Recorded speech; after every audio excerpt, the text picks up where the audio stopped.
السلام علیکم، welcome to my YouTube channel story world A.in۔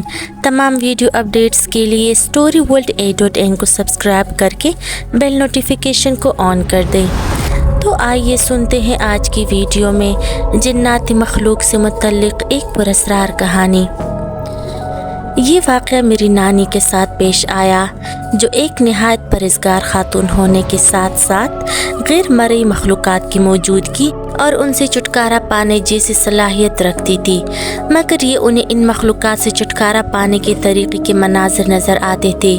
وہ کبھی حقیقت میں ہوتے اور کبھی بس خواب کی صورت، مگر اس خصوصیت کے بارے میں نانی کے ابو کے سوا کوئی نہیں جانتا تھا، حتیٰ کہ نانا ابو بھی نہیں۔ نانا ابو ہیڈ ماسٹر تھے، تو ان کا تبادلہ بلوچستان کے مختلف شہروں میں ہوتا رہتا تھا۔ اس بار ان کا تبادلہ بلوچستان کے شہر لورالائی میں ہوا۔ لورالائی ویسے تو بلوچستان کے ایک بڑے شہروں میں سے تھا، مگر نانا کا جہاں تبادلہ ہوا وہ علاقہ آبادی سے دور ایک سنسان علاقے میں واقع گاؤں میں تھا، جہاں آبادی بہت کم تھی، مگر وہاں گاؤں سے تھوڑا دور ایسے پٹھان قبائل عارضی جگیاں لگا کر موجود تھے جو خانہ بدوش تھے۔ یہ خانہ بدوش تعلیم سے کوئی لگاؤ نہیں رکھتے تھے اور نہ ہی اپنے بچوں کو دنیا کی سمجھ بوجھ سمجھانے کی ضرورت محسوس کرتے تھے، کیونکہ انہوں نے زندگی یوں ہی تنہا سنسان جگہوں میں بسیرا کر کے ہی گزارنی ہوتی تھی، اور زیادہ سے زیادہ سردی میں پنجاب جا کر کسی کی زمین پر اجازت لے کر 2-4 مہینے گزارنے ہوتے تھے۔ ان کی ذرائع آمدن مال مویشی ہوتے ہیں، بڑے بڑے ریوڑ پال کر ان کو بیچ کر زندگی گزارنے والے لوگ، جن کا بس دینی تعلیم سے ہی تعلق تھا، مگر یہاں اسکول قریب ہونے پر ان لوگوں نے اپنے بچوں کو اسکول میں داخلہ دلایا ہوا تھا، جس کی وجہ سے اسکول میں بچوں کی تعداد اچھی خاصی تھی۔ نانی نانا کو اسکول میں ایک کمرہ خالی کر کے رہائش کے لیے دیا گیا تھا، جس میں نانا کو یہ سہولت مل گئی تھی کہ بیوی کے اکیلے ہونے کی پریشانی سے جان چھوٹ گئی تھی۔ نانی بھی پڑھی لکھی خاتون تھی، تو وہ بھی بچوں کو پڑھا لیتی تھی، جس سے ان کا بھی ٹائم پاس ہو جاتا تھا۔ نانا نانی کو اس گاؤں میں آئے ہوئے 1 مہینہ ہو چکا تھا، سب کچھ نارمل طریقے سے جا رہا تھا، مگر ایک دن گاؤں کی ایک بزرگ عورت اسکول میں ان سے ملنے آئی۔ حال احوال کے بعد نانی کو معلوم ہوا کہ یہ عورت اردو نہیں بول سکتی اور نہ ہی سمجھ سکتی ہے، جبکہ نانی پشتو بولنے سے قاصر تھی۔ وہ عورت مسلسل اسکول سے تھوڑے فاصلے پر موجود گھنے شہتوت کے درخت کی جانب اشارہ کر کے کچھ کہہ رہی تھی۔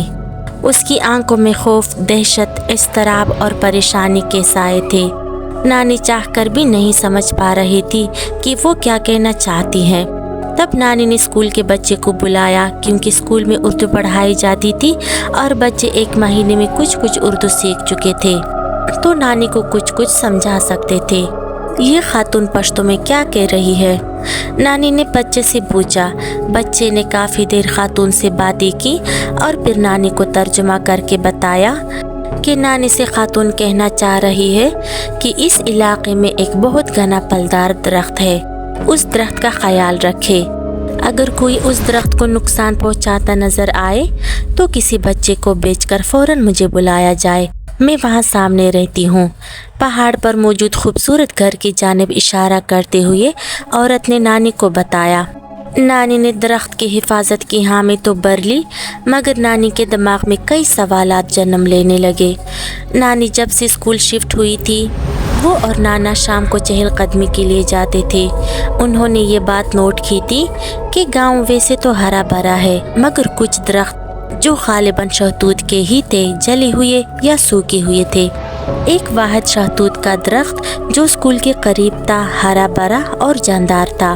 اس پر سب سے حیرت کی بات یہ تھی کہ علاقے کے بچے اس درخت کی جانب متوجہ نہیں ہوتے تھے۔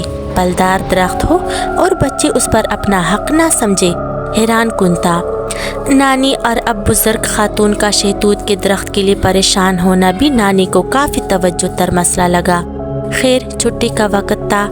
بچوں کے جانے کے بعد نانی نے شام کو چہل قدمی کے وقت درخت کا معائنہ کرنے کا سوچا۔